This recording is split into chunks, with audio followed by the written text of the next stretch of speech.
Morning all of you. Welcome you all student in the lesson online class. आज की हमारी class है class 4th के लिए। आज का हमारा सब्जेक्ट है हिंदी।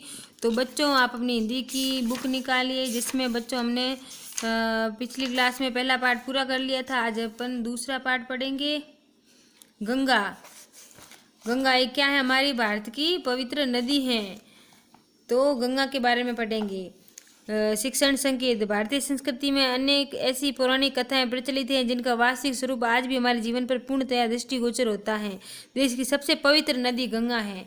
गंगा के अवतरण और उसकी महत्ता का वर्णन इस पाठ में बताया गया है। गंगा को हिमालय की पुत्री भी कहा जाता है। हिमालय की पुत्री किसको कहते हैं? गंगा को। यह पहले स्वर्ग में रहती थी। इन्हें पृथ्वी पर राजा भागीरथ लाए, इसलिए भागीरथी भी गंगा का एक नाम है। गंगा का नाम भागीरथी क्यों है? क्योंकि भागीरथी जो राजा थे वही गंगा को पृथ्वी पर लाए थे। भागीरथी राजा सगर वंश के में पैदा हुए थे। राजा सगर वंश के पैदा हुए थे। सूर्यवंशी राजा सगर बहुत ही बलशाली, धर्मात्मा, गुणवान और बुद्धिमान राजा थे। शत्रुओं के पराजित करके उन्हें संपूर्ण पृथ्वी पर अधिकार कर लिया था। सूर्यवंशी राजा सगर हैं जो बहुत ही बलशाली, धर्मात्मा, गुणवान, बुद्धिमान राजा थे और उन्होंने सारे शत्रुओं को पराजित करके पूरी पृथ्वी पर अपना एक अधिकार कर लिया था। कहा जाता है कि उनके 60,001 पुत्र थे। उनके पुत्र थे 60,001। वे हमेशा धार्मिक कार्य में विघ्न डालते थे। उनके पुत्र अच्छे नहीं थे, बुरे व्यवहार वाले थे, इसलिए वह हमेशा धार्मिक कार्यों में जो बाधाएं डालते रहते थे। उनके बुरे व्यवहार से ऋषि, मुनि और देवतागण बहुत ही दुखी थे, क्योंकि वह हमेशा है जो धार्मिक कार्य में विघ्न डालते थे, इसलिए सारे देवतागण, ऋषि, मुनि सब उनसे बहुत ही दुखी थे। एक बार राजा सगर ने अश्वमेध यज्ञ का आयोजन किया। देवताओं ने राजा सगर के अश्वमेध यज्ञ के घोड़े को चुरा लिया। एक बार क्या हुआ कि राजा सगर ने जो अश्वमेध यज्ञ किया था और देवताओं ने जो राजा है जो सगर के अश्वमेध यज्ञ के घोड़े को ही चुरा लिया और उसे पाताल में ले जाकर के महात्मा कपिल की कुटिया के पास बांध दिया। राजा सगर ने अपने 60,000 पुत्रों को घोड़ा ढूंढकर लाने की आज्ञा दी। जब देवताओं ने ऐसा काम क्यों किया? क्योंकि देवता है जो परेशान थे किससे? राजा सगर के 60,000 पुत्रों से। इसलिए जो देवताओं ने यह योजना बनाई कि इनको कैसे सबक सिखाया जाए, इसलिए उन्होंने अश्वमेध का घोड़ा चुरा लिया और महात्मा कपिल की कुटिया के पास ले जा करके बांध दिया। राजा सगर ने अपने बेटों को भेजा और बोला कि आप है जो घोड़ा ढूंढ के लाओ। पिता की आज्ञा से राजा सगर के पुत्रों ने पूरी पृथ्वी का कोना कोना छान मारा, लेकिन उन्हें अश्वमेध यज्ञ का घोड़ा कहीं भी दिखाई नहीं दिया। अब वे क्रोधित होकर पृथ्वी खोदकर पाताल पहुंच गए। उन्होंने पृथ्वी को पूरा खोद दिया और वो पाताल में पहुंच गए। वहां उन्होंने महात्मा कपिल को देखा और वहीं उनके आश्रम में घोड़ा बंधा हुआ था। तो राजा सगर के पुत्रों को क्रोध भड़क उठा, क्योंकि उन्होंने सोचा कि महात्मा कपिल ने ही हमारा घोड़ा चुराया है। इसलिए उस राजा के पुत्रों को है जो महात्मा कपिल पर बहुत ही ज़्यादा गुस्सा आ गया और वे चिल्ला चिल्ला कर कहने लगे, यह तपस्वी नहीं कोई ढोंगी है, इसको पकड़ लो और मार डालो, और इसी ने हमारा घोड़ा चुराया। जबकि घोड़ा उसने महात्मा कपिल ने मुनि ने नहीं चुराया था, क्योंकि वह घोड़ा तो देवताओं ने चुरा कर वहाँ पे बांधा था, लेकिन उनको पता नहीं था राजा के पुत्रों को। तो वह है जो गुस्सा हो गए और उन पर जोर जोर से चिल्लाने लगे। जब राजा सगर के पुत्र कपिल मुनि के साथ दुर्व्यवहार करने लगे तो मुनि के नेत्रों से ऐसी ज्वाला निकली कि राजा सगर के पुत्र जलकर भस्म हो जाए। क्योंकि वह दुर्व्यवहार करने लगे, उनको बहुत ज़्यादा ही गुस्सा आ गया था और उनका गुस्सा आया तो फिर राजा मुनि को भी, कपिल मुनि को भी बहुत ज़्यादा गुस्सा आ गया। तो महात्मा कपिल मुनि थे, उनके नेत्रों से यानी उनकी आंखों से ऐसी ज्वाला निकली यानी आग निकली, उनके सारे राजा के जितने भी पुत्र थे सारे जलकर भस्म हो गए थे। तो आज हम यहीं तक पढ़ेंगे, फिर अगला पाठ हम अगली क्लास में अगली बार जब शुक्रवार को आपका नंबर आएगा तब आपको ये वीडियो मिलेगा। आज हम यहीं तक पढ़ेंगे, ठीक है।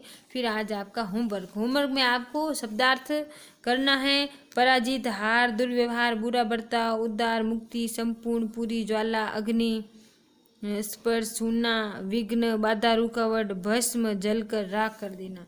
पढ़ो और बोलो। स्वर्ग, भागीरथी, वंश, गुणवान, धर्मात्मा, अश्वमेध, कुटिया, आज्ञा, आशीर्वाद, भस्म। ये आपको पढ़ना है और बोलना है, लिखना नहीं है। नीचे दिए गए प्रश्नों के मौखिक उत्तर दिए, इसको भी आपको मौखिक में उत्तर देने हैं। पौराणिक कथा के अनुसार गंगा कहाँ से निकली? गंगा, यमुना और सरस्वती किस स्थान में मिलती है? गंगा की माँ का क्या नाम है? ये सारे मौखिक उत्तर ही है, तो इसको कॉपी में नहीं करना है। अब लिखित में देखो, सही उत्तर पर सही का निशान लगाओ। क, राजा सगर के पुत्र थे, कौन थे, कितने थे? 60,001, तो थर्ड वाला ऑप्शन सही है। फिर है राजा सगर ने आयोजन किया, किसका आयोजन किया? अश्वमेध यज्ञ का, तो इसका तीसरा वाला ऑप्शन सही है। देवताओं ने घोड़ा कहाँ बांध दिया? देवताओं ने घोड़ा कहाँ बांधा? महात्मा कपिल की कुटिया के पास, तो इसका भी तीसरा वाला ऑप्शन सही है। फिर दूसरा, दिए गए शब्दों की सहायता से रिक्त स्थानों की पूर्ति करो। देखो ये शब्द दिए हुए हैं तो आपको इन शब्दों को यहाँ पे भरने हैं। भगीरथ राजा सगर के क्या थे? वंश में पैदा हुए थे। शत्रु को पराजित कर उन्होंने संपूर्ण पृथ्वी पर अपना अधिकार कर लिया था। वे हमेशा धार्मिक कार्यों में विघ्न डालते थे। अंशुमान कपिल मुनि का आशीर्वाद प्राप्त करके घोड़ा लेकर राजधानी वापस गए। फिर तीसरा देखो, कहानी के अनुसार क्रम डालो। अब आपको क्रम डालना है। देखो ये उल्टे पुल्टे लिखे हुए हैं, तो सबसे पहले कहानी में क्या आता है उसको लाइनों को आपको अलग अलग करना पड़ेगा। तो देखो सबसे पहले ये आता है, तो ये फर्स्ट नंबर हो गया।